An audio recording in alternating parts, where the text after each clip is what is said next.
Bom dia, pessoal. Então, nossa aula está sendo gravada. Aula de projetos elétricos residenciais e prediais. Hoje é dia 5 de julho de 2021.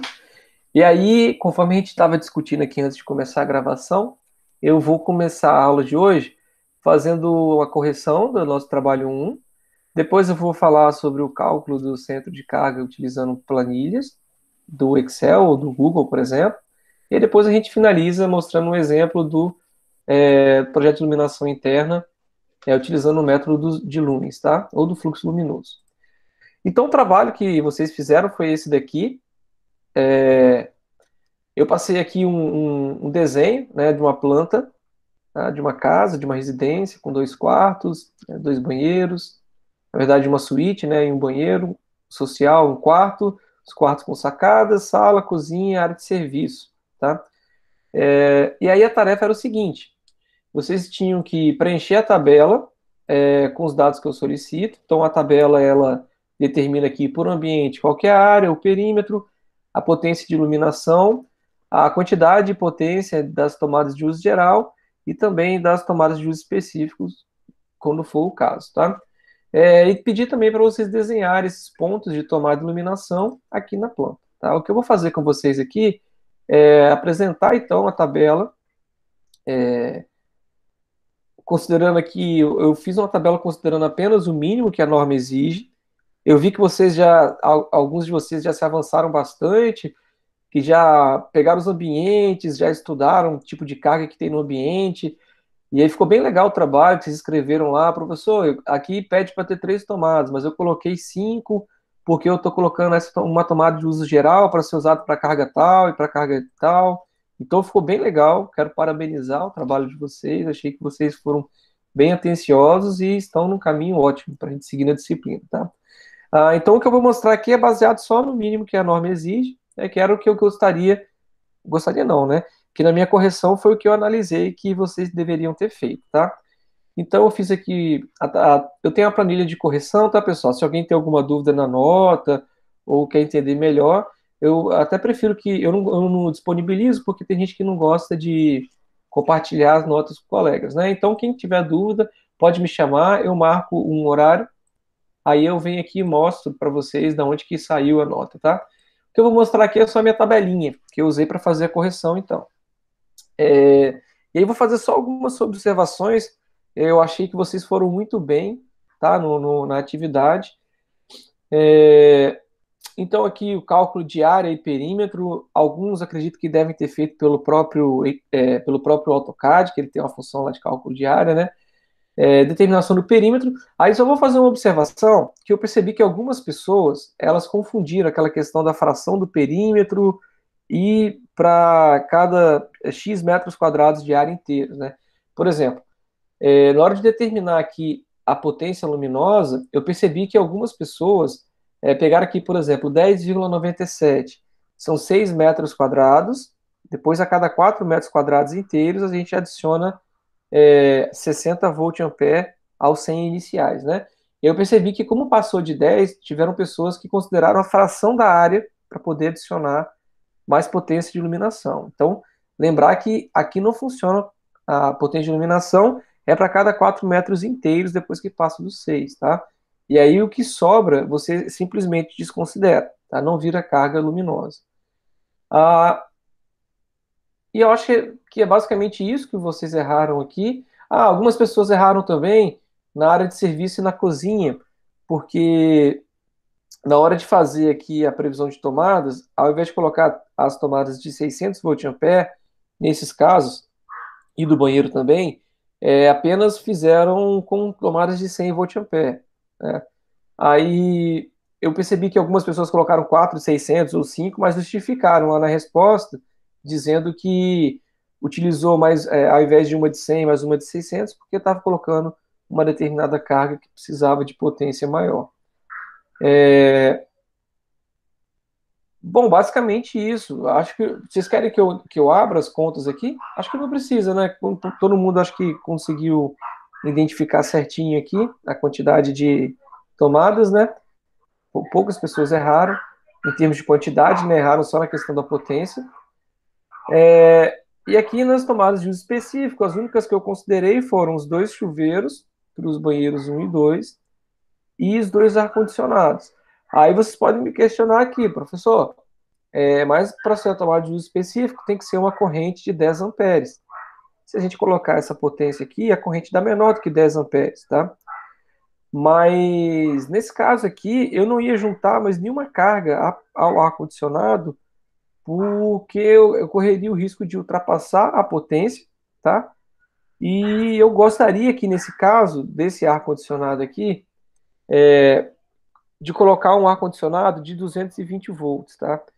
Então, esse tipo de aparelho eu não conseguiria juntar com as tomadas de uso geral.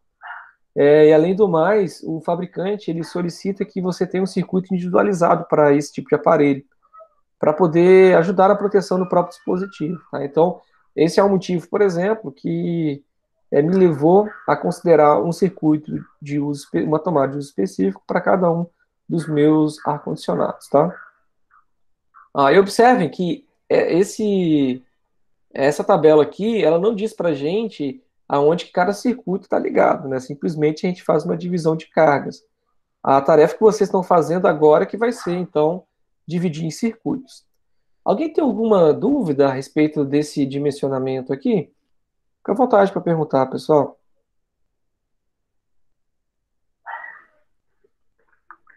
Bom, Eu tô beleza. de boa. Ele é bem mecânico, né? Assim, depois que você faz algumas vezes, na verdade, desde a primeira vez, vocês pegam e consultam aqueles slides dizendo lá qual que é a potência mínima para cada um desse tipo de carga aqui. Eu acho que não tem erro, né? Vocês vão cair sempre numa solução boa, tá? Bom, então eu vou fechar aqui, eu só queria discutir isso daqui, ver se tinha ficado alguma dúvida mesmo. Aí aqui em relação ao desenho, não existe muitas regras fixas, tá? As regras que a gente tem que observar aqui na cozinha, por exemplo, onde tem bancadas, eu coloquei aqui, não descrevi muito bem o que é cada uma dessas coisas, né? Mas se a gente fosse considerar tudo como bancada aqui, tudo que tem mais do que 30 centímetros tem que ter pelo menos uma tomada em cima, né? Para área de serviço, mesma coisa, né? Os banheiros, né, que as tomadas normalmente ficam próximo à pia, por conta do que a gente usa ali, né, de secador elétrico, aparelho de barbear, cortador de cabelo, essas coisas normalmente a gente utiliza perto da pia. E nos quartos aqui, observar que tem uns armários, né, que a gente não conseguiria colocar as tomadas, e que idealmente, né, quando a gente conhece a posição da cama, essas coisas, é interessante a gente tentar fazer o uso do three-way, por exemplo, para dar uma comodidade maior ao usuário do quarto.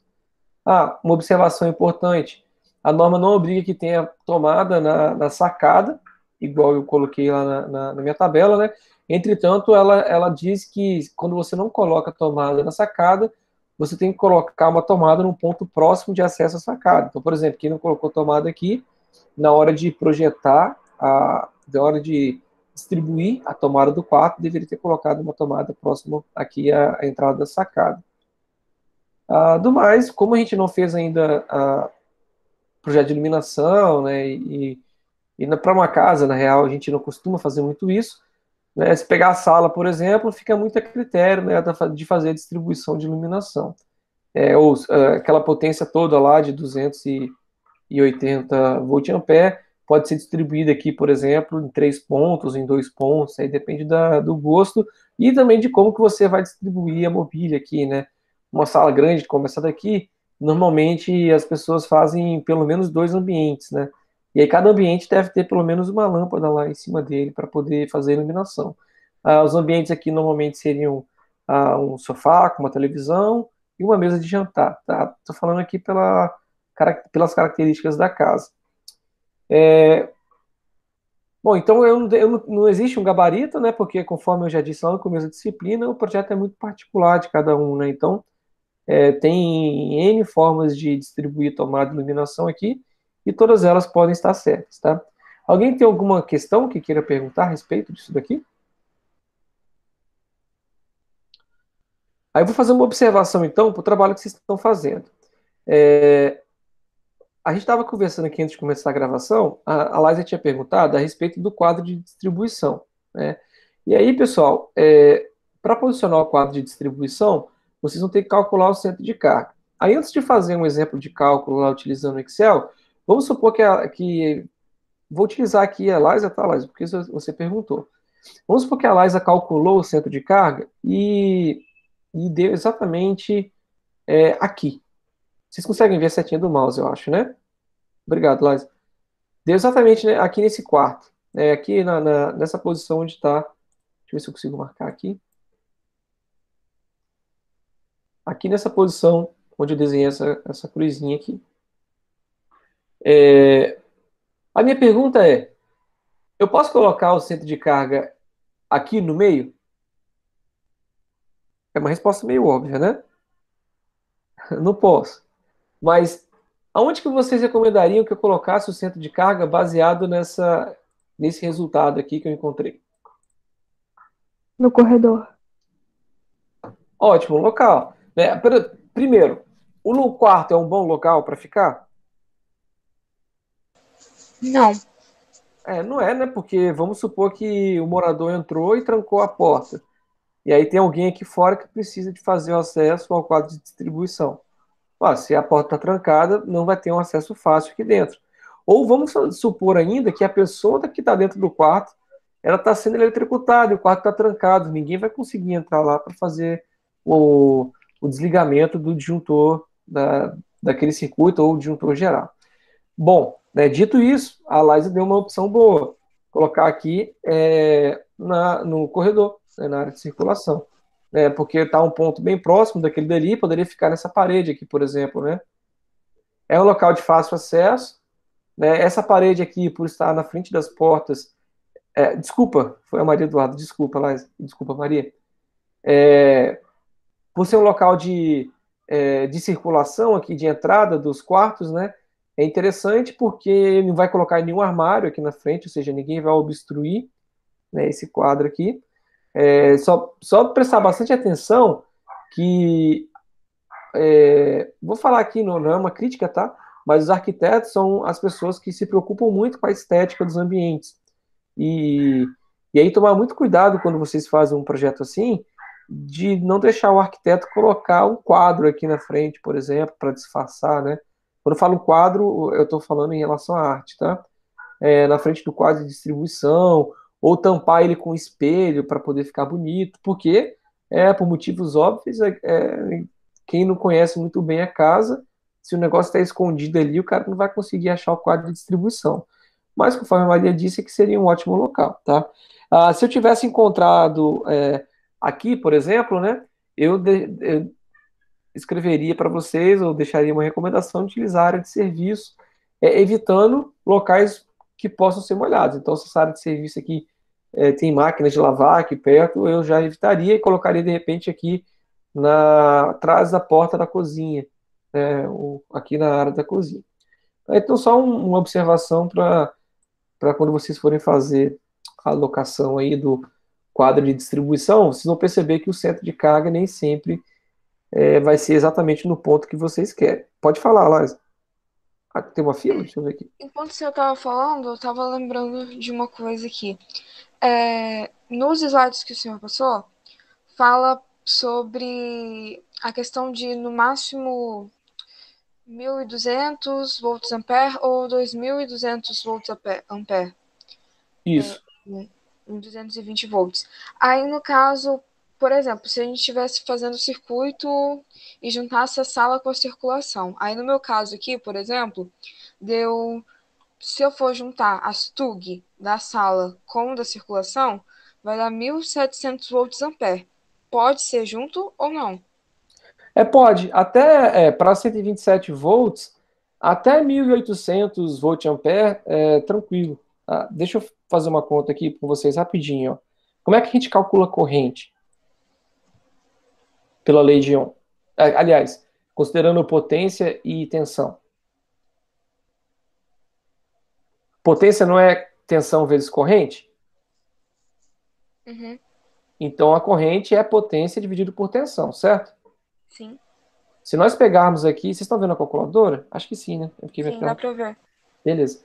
Se eu pegar aqui em 1.700 volt-ampere e dividir por 127 volts, a gente acha uma corrente de 13 amperes, tá?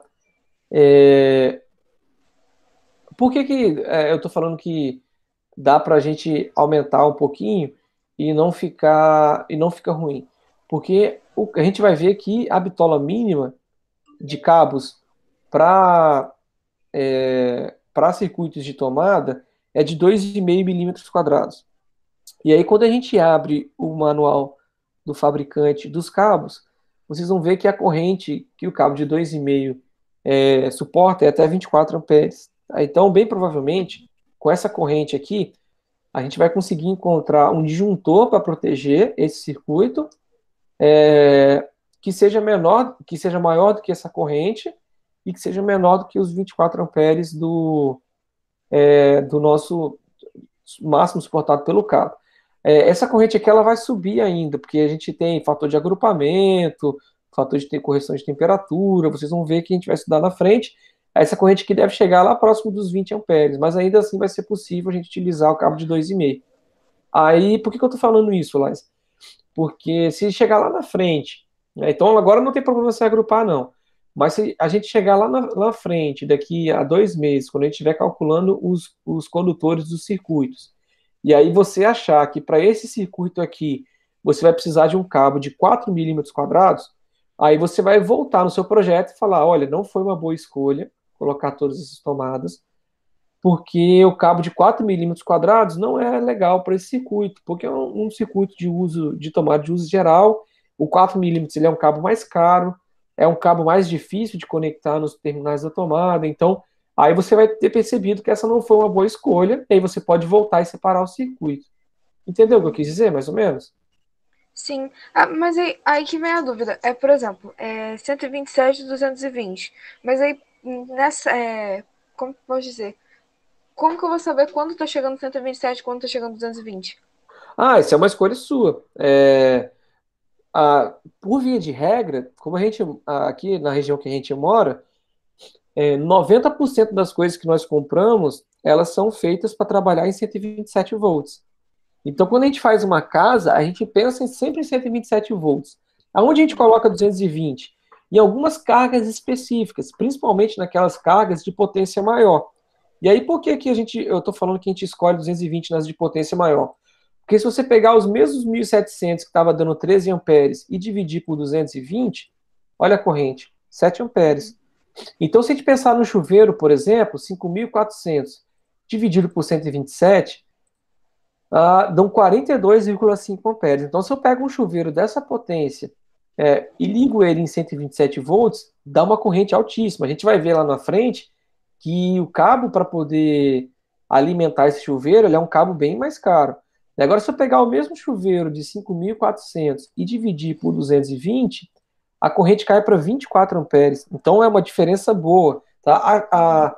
Os dois chuveiros, se o meu projeto foi bem feito, eles vão funcionar perfeitamente bem. Tá? A única diferença é que o circuito para alimentar o chuveiro em 220 vai ter um cabo mais fino e mais barato do que o circuito que vai alimentar o mesmo chuveiro na tensão de 127 volts.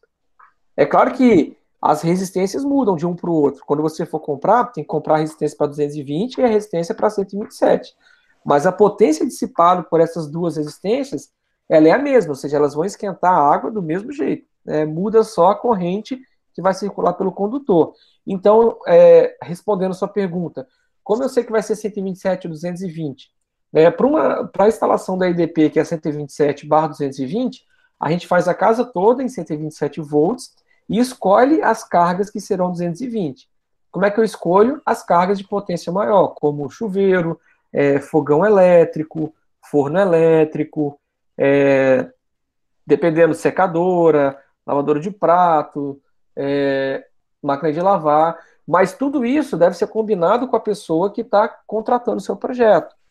Por quê? Porque se você prevê que vai ter todas essas cargas em 220, e aí de repente a pessoa, quando fosse mudar para essa casa que ele está projetando, ele já tem algumas cargas, e aí ele vai chegar lá, vai ligar a geladeira dele, por exemplo, que era profissional em 127, quando ligar em 220 vai queimar a geladeira. Então, Uhum. consegui explicar mais ou menos? Sim. Né? Não tem uma regra fixa. A regra que normalmente se tenta seguir é de pegar as potências maiores e colocar em 220 para reduzir a corrente do circuito. Mas tudo isso tem que ser sempre conversado com o contratante. Eu, quando eu passar uma atividade para vocês aqui, para não deixar muito aberto e vocês ficarem um pouco perdidos, eu vou escolher lá na frente do tipo, os chuveiros têm que ser em 220, por exemplo, né? Eu quero tantas tomadas de 220 na área de serviço, na cozinha, então eu vou especificar para vocês que é mais ou menos a conversa que vocês teriam com a pessoa que está contratando o projeto, beleza? Uhum. É, só a mesma coisa. Claro. Desculpa aqui, Bruce. Não, que isso? No caso da área de serviço e da cozinha, eu tava vendo nos slides que pode ser até um pouco maior, né? A potência. Isso. Sim. É porque acontece. A recomendação de você obedecer o máximo de 1.200 para os restantes dos cômodos, porque para evitar do cara colocar, ou da pessoa, perdão, colocar tudo no mesmo circuito, né? Por exemplo, eu tenho só 3 tomadas na sala, 2 na área de circulação, e 2 em cada quarto. Aí quando você soma, deu 800 volt-ampere. Então vou colocar um circuito único que vai conectar as tomadas da sala, de circulação, do quarto 1, do quarto 2, dos banheiros, por exemplo. Então fica ruim esse tipo de escolha. Então, essa questão do 1.200 aqui, no máximo, é também para ajudar você a dividir melhor o circuito de tomada de uso geral. E uma segunda recomendação é de a gente não colocar, evitar de colocar 2 circuitos diferentes para um mesmo cômodo. Por exemplo, se eu pegar a sua sala, né, e aí, se as tomadas da esquerda ficar no circuito 1 e as da direita no circuito 2, isso não é uma coisa muito legal, porque depois lá no quadro de distribuição você vai ter 2 circuitos para as tomadas de um mesmo cômodo. E aí confunde a pessoa que vai utilizar os disjuntores. E aí, por que aumenta essa potência máxima recomendada na cozinha e na área de serviço? Porque nesses cômodos a gente vai ter aquelas tomadas de 600 volt-ampere. Então é muito fácil chegar nessas potências maiores, né? E aí, se a gente for considerar só 1.200 volt-ampere, vai acontecer da gente ter 2 circuitos na cozinha e 2 na área de serviço. E aí vai cair naquela situação que não é tão legal, né? De você ter 2 disjuntores para o mesmo ambiente. Entendeu, Laís? Sim. Então é comum, né, na cozinha e na área de serviço, os circuitos passarem de 1.200. Para os restos dos cômodos não é comum, mas nesse caso aqui não é ruim você juntar a área de circulação com a cozinha, porque se você não juntar com a cozinha, provavelmente você teria que escolher se junta com o quarto 1 ou quarto 2, e aí, Então, né? eu tinha É, juntado circulação com a sala, só que aí a circulação, como a tomada eu botei de 600, aí fica 1.700. não tem problema. É, cai nesse caso, é um caso especial, digamos assim, mas que não vai influenciar. Principalmente porque se você juntar a circulação com o quarto, né, como tem porta aqui, eu acho que faz menos sentido do que juntar a circulação com a sala, que parece que é uma extensão da sala mesmo. Né? Eu acho que É, é mais coerente juntar a circulação com a sala do que com os outros cômodos. e outro problema parecido que eu achei foi, por exemplo, da sacada e os quartos. Porque, tipo, as tugs da sacada, eu botei uma em cada sacada. Aí vai dar 200 volts ampere. E aí, pra fazer um circuito só pra elas, só que aí se eu juntar com o quarto, cadê? Se eu juntar, a não ser que eu posso fazer isso, né? Juntar um quarto com uma sacada. Mas, tipo, se eu juntar as 2 sacadas e os 2 quartos do mesmo circuito, dá 1.800. Porque o quarto tem potência maior, né? Uhum. Por causa do ar-condicionado. Não, aqui eu recomendaria que você coloque um juntor para cada quarto sacada. Uhum, entendi. Mesmo que eles fiquem cada um com 900, por exemplo. Não é isso? Isso. Porque aí fica mais individualizado, porque se você pensar num disjuntor único desligando todos esses cômodos aqui, acho que não é uma divisão tão boa. Entendi. Ok. Certinho? Uhum. Vou abrir aqui o Planilhas então. Pode ser, pessoal? Alguém quer perguntar alguma coisa? Mais alguma coisa? Então deixa eu abrir aqui o navegador. Deixa eu tentar aumentar um pouquinho aqui para ficar melhor para vocês enxergarem. Aí. Ah, bom, eu vou colocar aqui, vou tentar fazer da seguinte forma, ó. Posição X, posição Y, né? Vou montar uma planilha, tá? Aqui eu vou colocar, por exemplo, os pontos. Aí aqui eu vou ter lá diversas cargas, né? Opa. Aqui no Planilhas, quando você faz assim, né? Seleciona algumas células que tem número e você vai, clica nesse quadradinho e vai descendo aqui, ela vai continuar a contagem, né? Então isso facilita na hora de vocês montarem nesse formato aqui. Então o que eu estou fazendo aqui? Os pontos um, 2, 3, 4 seriam tomadas e iluminação que eu identificaria no meu projeto lá, tá? Aí, eu vou fazer da seguinte forma, olha, para poder ficar fácil de calcular. Eu vou anotar aqui a posição x, y e a potência para cada um desses pontos. Então, eu vou chutar aqui, pode ser em centímetros ou pode ser em metros, tá? Não faz diferença, porque desde que você faça todas as medidas usando a mesma unidade, elas ficam com a mesma proporção. E o que é importante na hora de calcular aqui é exatamente essa proporção, tá? Então, vou chutar valores aleatórios. Vamos supor que o ponto 1 seja um ponto de iluminação, que está na posição 4 metros e 5. O ponto 2, sei lá, é uma tomada de uso geral, que está na posição 2,2. Vou chutar aqui quaisquer valores, tá, galera? Não vou fazer muito, não vou pensar muito para fazer, não, não é importante gastar tempo com isso. Então vamos lá. Gastar tempo imaginando valores, tá? Fazendo a conta, sim, é importante.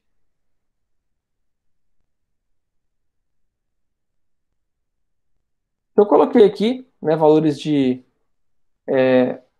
X, vou pensar aqui no Y qualquer também.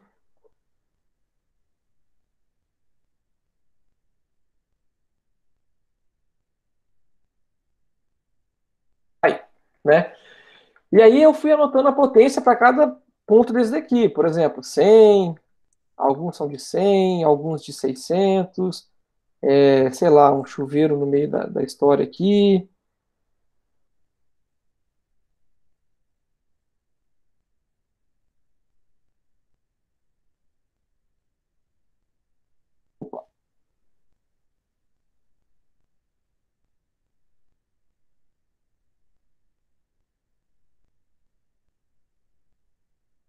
Bom, então só o que eu fiz aqui foi uma distribuição aleatória que vocês vão fazer aí, né, conscientemente, anotando,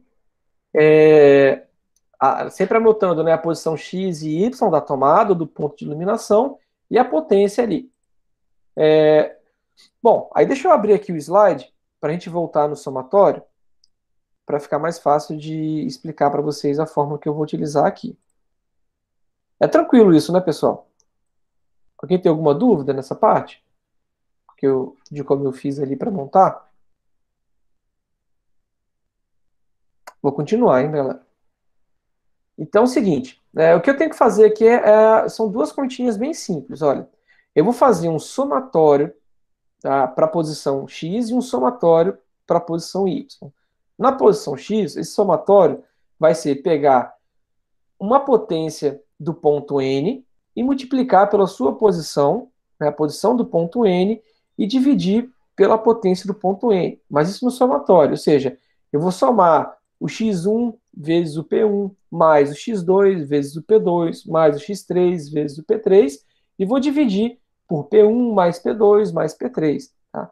E faço a mesma coisa para Y, só que aqui em Y, ao invés de multiplicar o P1 vezes o X1 vai ser o P1 vezes o Y1, o P1 vezes o Y2, o P2 vezes o Y2, P3, Y3, e dividir pela mesma soma de potência. Tá? Essa é a equação para poder determinar o centro de carga, posição X e posição Y do centro de carga.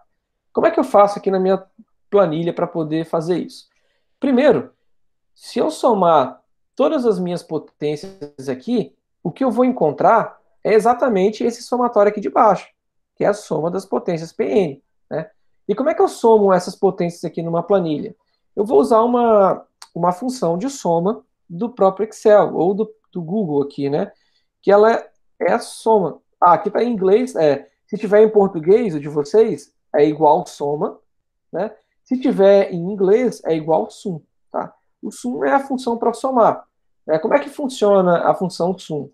eu passo aqui o intervalo da soma das células que eu quero somar.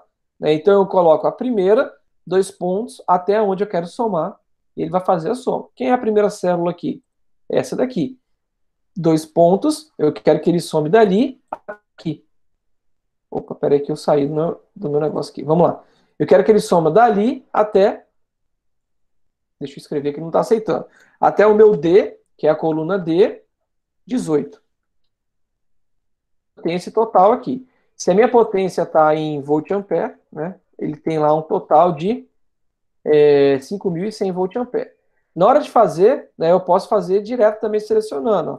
Eu quero fazer uma soma que vem daqui até aqui. Né, então ele já montou lá direto. 5.100, 15.100, perdão, volt-ampere. Essa é a minha potência. Eu vou considerar aqui que eu tenho um X que está em metros. Aí vou considerar também que eu tenho um Y que está em metros. Então tem a posição X e Y aqui. Quem é a minha posição X, tá, do centro de carga? Vou colocar aqui o centro de carga. A posição X do centro de carga é um somatório de P1 P1 vezes o X1 mais P2 vezes o X2 mais P3 vezes o X3. Então eu poderia fazer, né, isso multiplicando um por um e somando. Né, mas existe aqui uma função, né, que é um sum product, se tiver em inglês, né, se tiver em português soma produto, né, o soma produto ou o sum product. Ele faz exatamente o que eu estou querendo, que ele soma esses produtos, né? Eu vou colocar aqui essa coluna, né? Eu quero somar produto com essa coluna.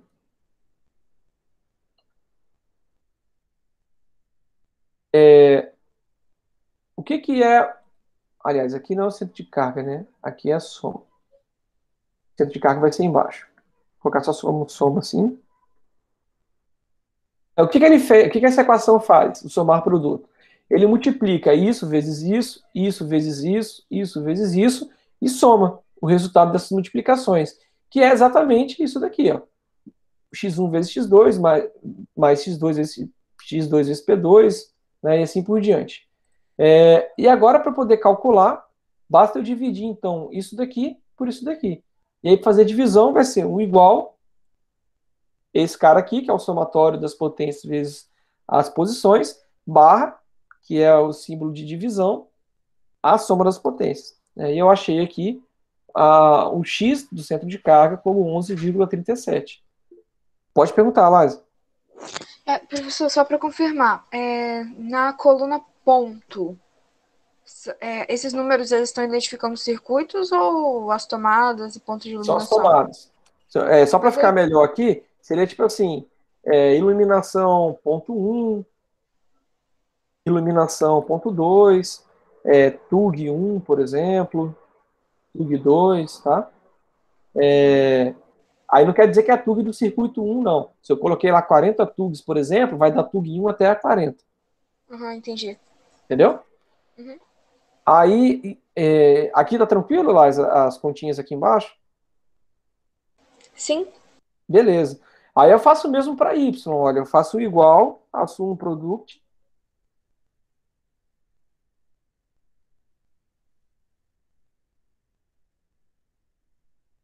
E aí coloca aqui essa coluna, que é a coluna de Y, ponto e vírgula, a coluna da potência. Então ela vai multiplicar cada termo da posição Y, né, cada termo daqui vezes a potência, né, e depois eu pego esse resultado e divido, então, barra pelo somatório de potência, que é o mesmo, né, para os dois. E eu achei, então, o X do centro de carga e o Y do centro de carga. Observe aqui, olha que interessante. As tomadas de potência menor, elas quase não influenciam na posição final. Ó, vou mudar. Vamos supor que essa tomada, ao invés de estar na posição 15x, seria o 10. Tá vendo que quase não mudou? Saiu de 11,73 para 11,69.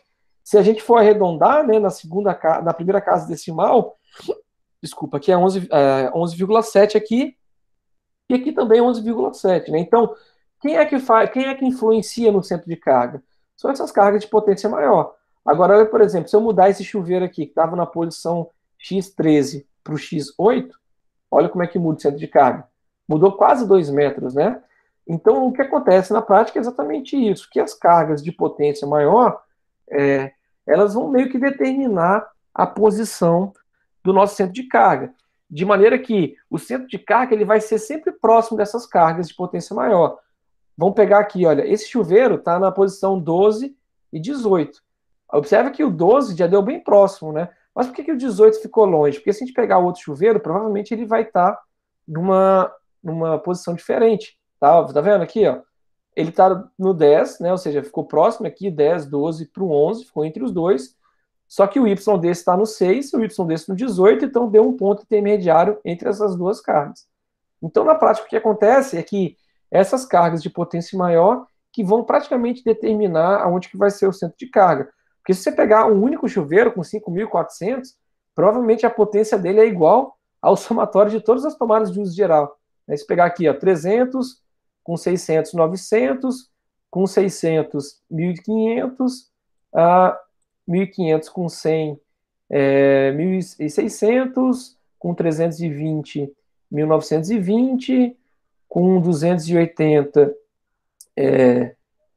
2.200, 2.300, 2.900, 2.800, ou 2.900, 3.000, 3.100. Então, eu somei todas as outras cargas que são de uso geral e elas nem chegaram na potência do chuveiro. Então, para uma residência, o que a gente vai ter, né, é sempre um centro de carga próximo sendo determinado por essas cargas de potência maior. Então, se vocês fizerem uma conta e encontrar alguma coisa um pouco absurda, do tipo bem longe, o centro de carga bem longe dos chuveiros, ou da área de serviço e cozinha, tem uma grande chance de você ter errado alguma continha aqui no meio. Alguma dúvida de como utilizar o Excel para fazer essas contas, galera? Da minha parte, não. Não, senhor. Senhor, não, que isso. Bom, então é isso aí, galera. A minha dica tá vendo a quantidade de números que eu coloquei aqui? Vocês provavelmente vão encontrar bem mais do que 16. E aí, galera, para fazer na mão, montar num caderno, depois sair digitando esse monte de número numa calculadora, tem uma grande chance de vocês errarem conta e na hora de errar e ter que refazer é sempre muito chato. Aí eu deixo aqui a dica de vocês utilizarem o Excel para fazer essas continhas, que aí provavelmente, se vocês errarem, é fácil de vocês alterarem aqui, né, a posição ou a potência, né, de verificar onde vocês erraram. Bom, então dito isso, pessoal, posso fechar aqui? Pode. Beleza, Pode. obrigado.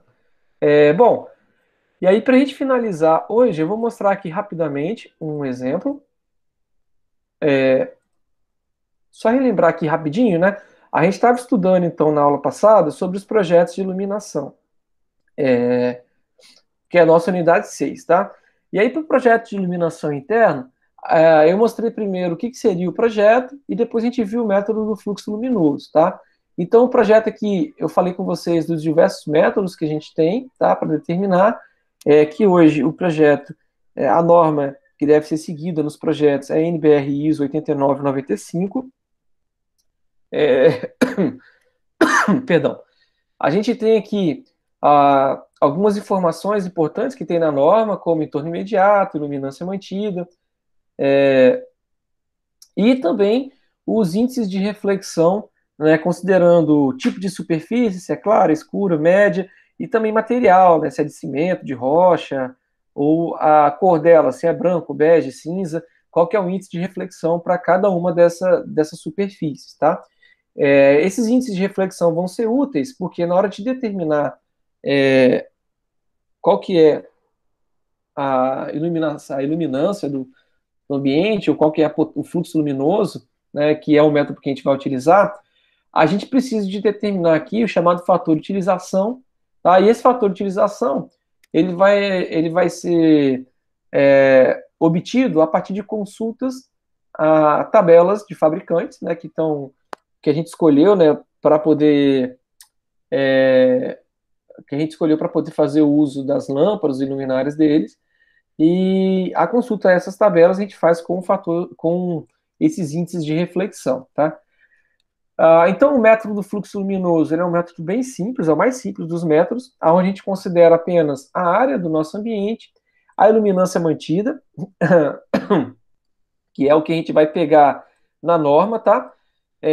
Então, a gente vai lá na NBR e pega para o tipo de ambiente, o tipo de atividade que vai ser feito lá dentro, qual que é a iluminância mantida dali, e aí calcula a área do ambiente, calcula o nosso U, que é o fator de utilização, o nosso D, que é o fator de depreciação, acha o fluxo total luminoso para o ambiente, depois divide o fluxo total luminoso pelo fluxo de cada luminário e acha, por fim, a quantidade de luminários do ambiente. Conforme eu já havia dito, para uma residência não é comum a gente ficar fazendo esse tipo de cálculo, tá? A não ser que a gente tenha atividades bem específicas lá dentro. Então, para um comércio, né, um ambiente industrial, sim, é obrigatório. Mostrei aqui a tabelinha da norma, né, que tem lá a iluminância mantida para cada tipo de atividade, né? Então essa tabela é enorme, são várias folhas da norma, né, para diversos tipos de atividades. Ela tem aqui a iluminância mantida em lux, o fator de ofuscamento, tá? E qual que é o índice de reprodução de cores, que eles chamam de RA aqui, tá? Que eu chamo de RC, quando eu estava falando sobre as lâmpadas, né? O mínimo, né? Então, dependendo do tipo de atividade, você tem um índice mínimo de reprodução de cores que você deve manter. Isso daqui está relacionado com o tipo de lâmpada, né? Se é uma lâmpada que não tem algum espectro de cor, igual nós vimos, né? Ela vai ser mais deficiente no índice de reprodução de cores e aí não vai poder utilizar aquela lâmpada em qualquer tipo de ambiente. Então a gente determina o K, né, que é o índice do local, a gente vai na tabela do fabricante para determinar o fator de utilização, utilizando o K, utilizando o índice de reflexão de teto, parede e chão, acha o fator de utilização, depois consulta aqui na tabela o fator de depreciação, calcula lá a quantidade de luminárias, e aí verifica qual que é a distância máxima que uma luminária pode ter, entre uma luminária e outra, e se estiver tudo certinho, o projeto está pronto, senão eu vou alterar lá o número de luminárias para garantir essa distância máxima. Aí essa distância máxima entre as luminárias tem a ver com a uniformidade da iluminação. Tá? Se as luminárias ficarem muito distantes uma da outra, eu vou ter pontos bem iluminados e pontos mal iluminados. Tá?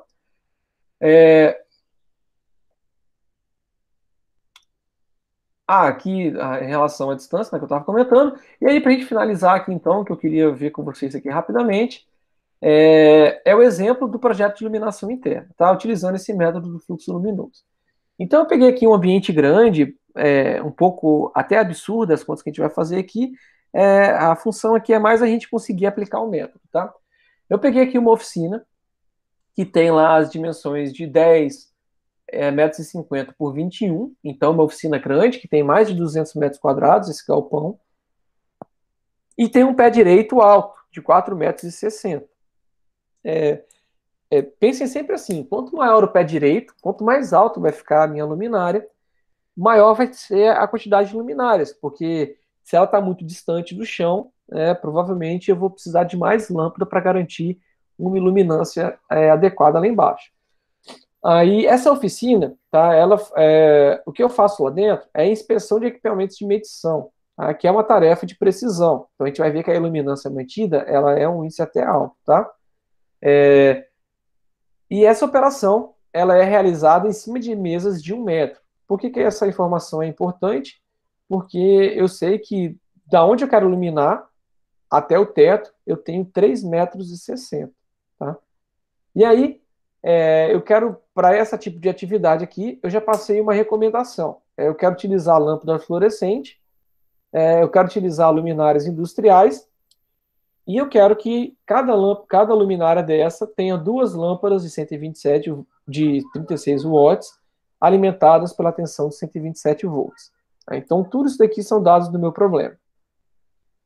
Baseado nisso, eu vou seguir uma ordem que eu já passei aqui como primeiro, segundo e terceiro, que é a mesma ordem que vocês vão seguir para qualquer projeto que vocês forem fazer utilizando o método do fluxo luminoso.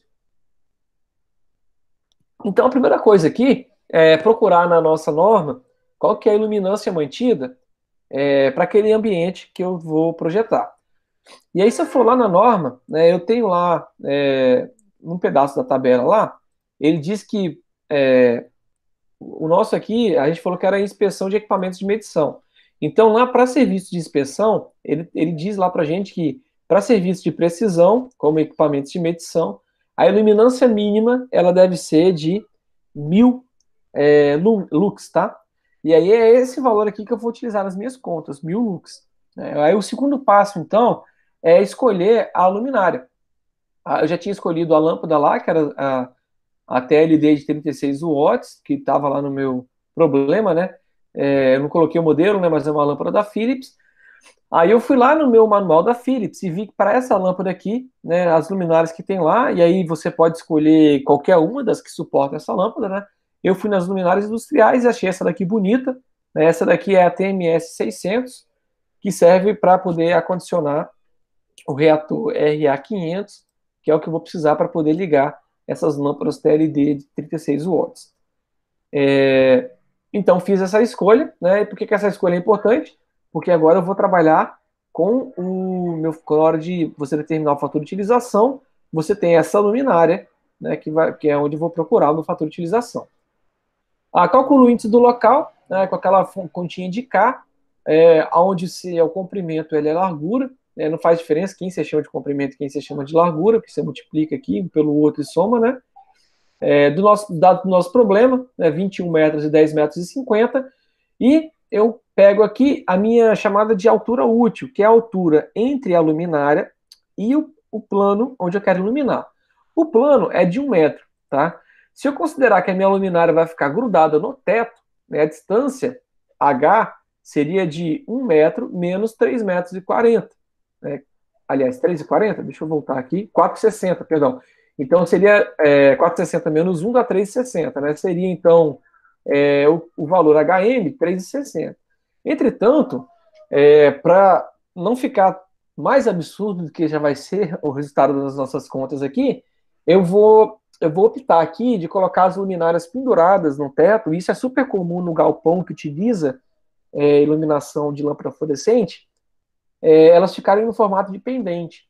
Né? Então eu vou colocar um pendente de 80 centímetros, ou seja, as lâmpadas estão penduradas a 80 centímetros do teto, ou seja, um ambiente de 4,60 metros, tirando 1,80 metro, que é a soma disso daqui, sobra 2,80 metros, que é a área, a distância entre a luminária e o plano que eu quero iluminar. Fazendo conta do K, eu encontro um K aqui de 2,5. Aí eu venho aqui, né, para o cálculo da refletância, que é determinar qual que é o índice de reflexão, para o teto, para a parede e para o piso. Lá no meu problema, eu falei que o teto é branco.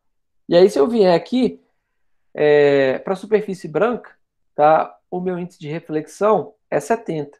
Então está aqui, 0,7. 70%, né? 0,7. Aí eu falei que as paredes são claras, né? Então, se eu vier aqui de novo, para esse tipo de parede, o índice de reflexão é 50%. E eu vim aqui, o meu piso é escuro. E para esse tipo de piso, o meu índice de reflexão é 10%. Feito isso, eu venho aqui agora, lá na tabela do fabricante. Então, esse daqui eu tirei do manual dessa luminária, né? Ele disponibiliza lá para a gente a tabela de fator de utilização, que é o nosso Uzinho, ou FU, tá? Dependendo da literatura, normalmente são as letras utilizadas para poder representar o fator de utilização. Como é que eu uso essa tabela? Eu tenho os índices do teto, da parede e do piso. E eu tenho o valor K. Eu não sei porque eu anotei 3 aqui. É 2,5, né, que a gente calculou ali atrás. 2,5. Tá? E aí eu vou procurar aqui na tabela qual que é o fator de utilização para o meu K de 2,5 e para esses índices de reflexão. Então, se eu vier aqui o teto 70%, né, então o primeiro aqui é teto, o segundo é parede e o terceiro é piso. Tá? Por um teto de 70%, eu sei que eu estou nessa coluna aqui, tá? Que tem 3 subcolunas, né? Aí eu venho agora para a parede de 50%, ou seja, eu estou entre essas duas colunas, tá? Entre essas duas colunas, eu vou para o piso de 10%, que é essa coluna aqui. Ou seja, o 70, 50, 10 é exatamente essa coluna aqui, né?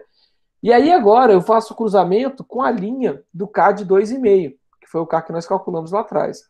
O K de 2,5 é essa linha aqui, ó. Então a interseção dessa coluna com essa linha deu um K de 0,64. Pode perguntar, Laisa. Professor, ali no slide está falando que o K é 3. Eu anotei errado. Aqui é 2,5. Na hora que eu estava fazendo os slides, deixa eu até corrigir aqui agora, porque eu faço a troca lá no acadêmico, porque eu acabei carregando os slides do jeito que estão aqui, tá? Senão eu acho que vai confundir na hora que vocês estiverem estudando. Mas ali o K é de 3, tá? Deixa eu fazer logo a substituição aqui. É 2,5, não é 3, desculpa. Então o nosso K é de 2,5. Deixa eu já alterar o PDF aqui, que já fica tudo certinho.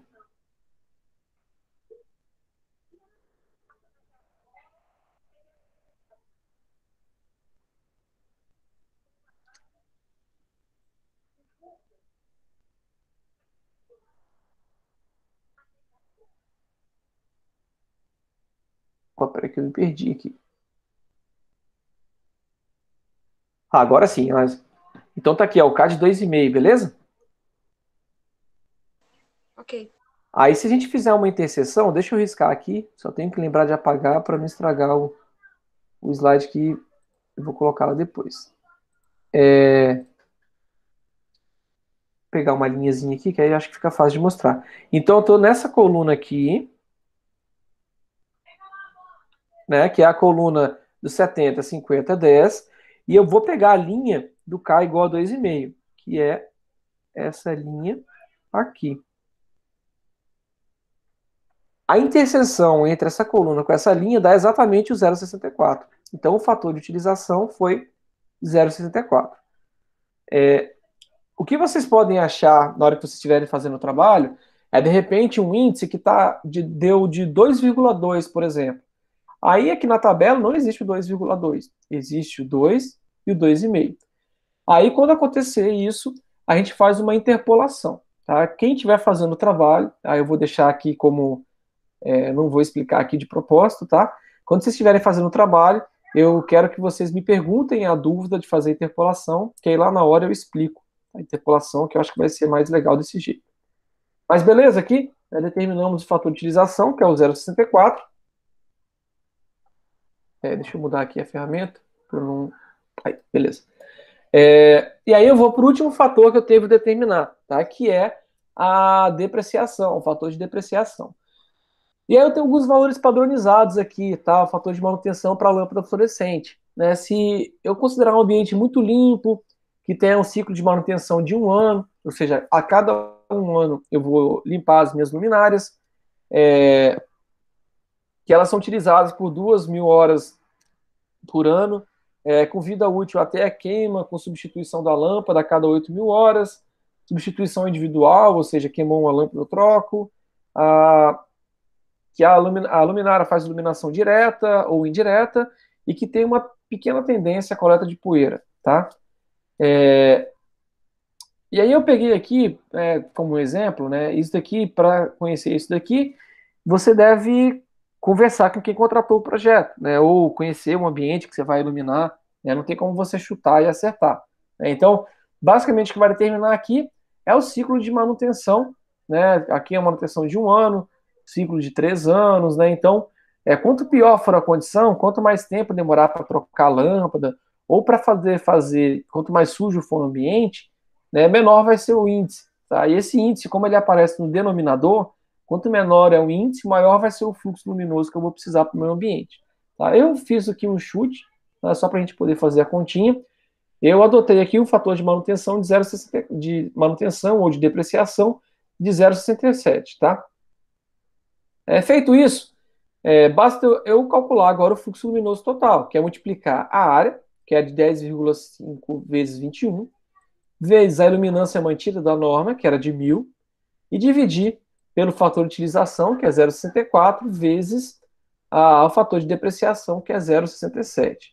Tá? Fazendo essa conta aqui, a gente acha que um total de 514.226 lumens. Ou seja, para esse ambiente todo, se eu somar o fluxo luminoso de cada uma das luminárias, eu devo obter, no mínimo, esse fluxo luminoso. Tá? Ou seja, fazendo a conta inversa, se eu pegar lá no manual da minha lâmpada, a TLD de 36 watts, eu vejo que o fluxo luminoso dela é de 2.250. Observe que ela já coloca aqui o IRC de 95. Ou seja, se nós voltarmos lá, no começo, aqui na tabela, ele pede um IRC mínimo de 80, ou seja, ela atende. E o índice de ofuscamento aqui, eu não coloquei aqui, mas se vocês forem na tabela do fabricante, vocês vão ver que para essa luminária, a luminária que a gente está utilizando, o índice de ofuscamento, ele é menor do que o solicitado lá pela norma. Então, o que eu vou usar aqui nessa parte da tabela é exatamente o fluxo luminoso de cada lâmpada.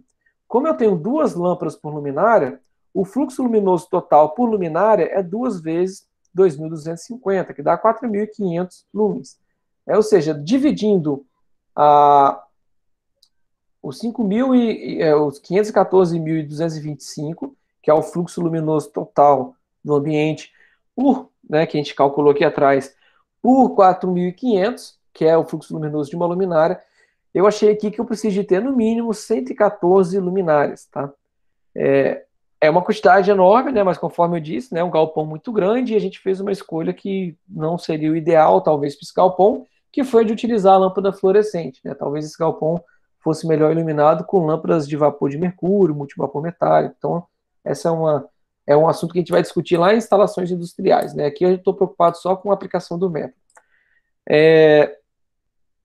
E aí, pessoal, eu devo escolher agora o número de luminárias. Tem que ser maior do que esse daqui. Né? Pode ser bem maior do que isso daqui, né? Só que eu devo fazer sempre uma distribuição igual. Né? Então, se eu pensar, por exemplo, em 8 linhas de 15, dão 120.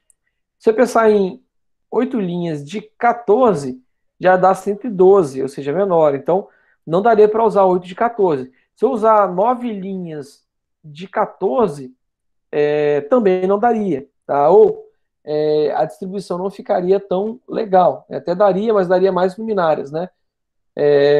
E aí, uma distribuição boa que eu encontrei que fazendo os testes, né, calculando mesmo, é de 8 linhas de 15 luminárias, ou seja, 8 fileiras, cada fileira com 15 luminárias, né? Isso dá um total de 120 luminárias, que é maior do que 114, então atende ao nosso critério. E aí, como é que eu faço a distribuição dessas luminárias no ambiente? Desenhei um retângulo aqui, né, que seria aqui os 21 metros por 10 metros e 50, e aí eu vou calcular a distância entre as luminárias. Como eu tenho 15 luminárias nesse comprimento maior e apenas 8 luminárias, né, que são 8 fileiras nesse comprimento, nessa largura, que eu chamei aqui de largura e comprimento, o cálculo é bem simples. Se eu pegar o comprimento e dividir pelo número de luminárias que eu tenho ali, que é 15, eu acho o espaçamento entre elas, que é 1,40 m. Tá? Sendo que entre a luminária e a parede é sempre metade da distância que eu tenho entre uma luminária e outra. Nesse caso aqui, 1,40 m entre uma luminária e outra, e 70 centímetros entre a luminária e a parede. A mesma conta eu faço aqui para a vertical, né, que eu falei que é a largura. Eu divido, então, a quantidade de lâmpadas que eu tenho aqui, que são 8, a distância, né, a largura, que é 10,5 metros, pela quantidade de lâmpadas, que são 8. E eu acho aqui um espaçamento entre elas de 1,31 m. De maneira que entre a luminária e a parede eu tenho metade disso, que dá lá aproximadamente 66 centímetros, e entre uma luminária e outra eu tenho exatamente os 1,31 m. Para saber se eu estou obedecendo a esses distanciamentos, eu devo voltar para uma tabela que eu mostrei para vocês, que determina para o tipo de luminária qual que é o afastamento máximo que eu posso ter entre as luminárias. No nosso caso aqui, a gente está utilizando uma luminária de iluminação direta, tá? E aí, o máximo que eu posso ter de distância entre uma luminária e outra é de 0,9 vezes a altura, tá? Entre o teto e o plano de iluminação. Aqui, se eu multiplicar 0,9 por 3,6, tá? Entre o piso, desculpa, e o plano onde está a luminária instalada, né? Não, é isso mesmo, é entre o plano, né, e o teto do ambiente. Né, 0,9 vezes 3,6 dá 3,24 metros. Como 3,24 metros é maior do que 1,40 m e 1,31 m, ou seja, a minha distribuição está ok. Se por acaso eu tivesse encontrado aqui uma distância de 3,5 metros, por exemplo, em alguma dessas dimensões, significaria que elas estão muito afastadas uma da outra. Tá? O que quer dizer para a gente na prática que eu teria que colocar mais lâmpadas. Né? Obedecendo, é claro, sempre está acima disso daqui, né? Se eu vou acrescentar, eu nunca vou estar menor, né? E tentando colocar o mínimo possível maior do que o mínimo exigido pelos cálculos. Porque quanto mais lâmpadas eu adiciono, a iluminação fica melhor, a distribuição fica melhor, só que eu consumo mais energia. Na hora de instalar meu projeto, vou ter que comprar mais luminárias, mais lâmpadas. Na hora de dar manutenção, é mais coisa para trocar também. Bom, pessoal, é isso. Dúvidas a respeito aqui do método? Bem tranquilo, né? E aí, galera, eu vou deixar agora uma atividade para vocês. Agora não, até o final de semana eu vou deixar uma atividade para vocês fazerem lá um projeto de iluminação para alguns ambientes, tá? E aí o restante da semana e a semana que vem, ela vai ser destinada a fazer esse trabalho 2. Sendo que na sexta-feira que vem a gente vai se reunir aqui de novo. Perdão, na segunda-feira que vem a gente vai se reunir aqui de novo. Pode perguntar, Laís. Professor, o senhor falou que o restante dessa semana e a semana que vem, mas lá no Alva está dizendo que é só até o dia 9 para entregar o trabalho.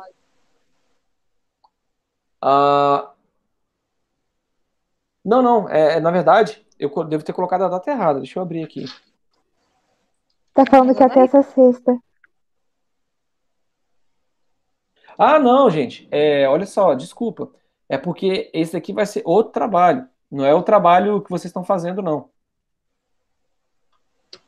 É essa a dúvida? Não, é porque o senhor falou do trabalho 2. O trabalho 2 é o que a gente está fazendo. Aí o senhor falou que o trabalho 2 a gente vai fazer até essa semana para fazer, o resto dessa semana, mais a outra semana. Mas o trabalho 2 é para entregar nessa sexta-feira agora. Não, desculpa, Laís. É porque eu que chamei o número errado. Esse aqui é o trabalho 3, que é o projeto de iluminação.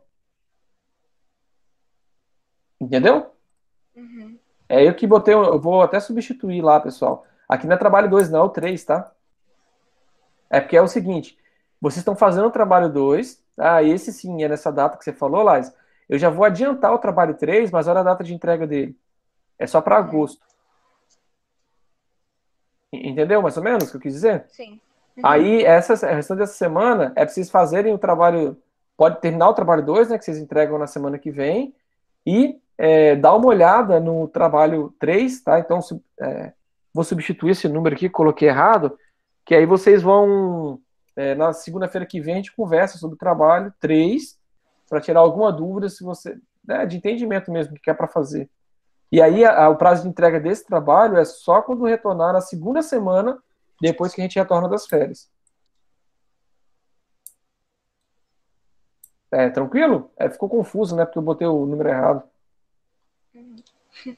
É porque na minha. Não, eu vou até substituir aqui. É porque eu faço uma programação no começo do ano com o que eu vou fazer em cada aula. E aí eu tinha chamado de lista 1 de exercícios, e trabalho 1 e trabalho 2. E aí, de trabalho 1 e lista 1 de exercícios. Aí esse que eu vou passar agora seria o trabalho 2. Mas como eu coloquei aqui trabalho 2, né, não foi lista, né? Então aqui seria o trabalho 2. É o que vocês estão fazendo, certo? Isso. Aqui eu coloquei lista 1, né? Correção da lista 1 é correção do trabalho 1. Embolei tudo, né? E esse que eu vou passar agora é o trabalho 3. Vocês começam semana que vem e a gente finaliza lá no começo de agosto. Deixa eu botar um enter aqui. E que depois eu passo direto lá para o acadêmico, senão fica errado. Agora sim, né? Então, para não confundir vocês, eu vou passar o trabalho 3 e vocês estão fazendo o trabalho 2. Isso. Beleza. Deixa eu salvar aqui. E aí eu vou alterar o anexo 1 lá para não confundir quem não está aqui na aula e de repente vai olhar lá, tá? Mais alguma dúvida, pessoal? Tirando essa confusão que eu fiz aí? Não. Nenhuma. Bom, pessoal, então eu agradeço por vocês terem ficado aqui até agora, tá? A aula foi gravada e assim que ela estiver disponível, eu posto lá no acadêmico, para quem não pôde participar, assistir também. Bom, boa semana para vocês e até amanhã na nossa aula de instalações Tchau, elétricas. professor. Oi? Tchau. Ah, sim, tchauzinho, Maria. Bom dia para vocês, abraço. Tchau, professor. Obrigada. Tá, de nada, imagina. Tchau, professor.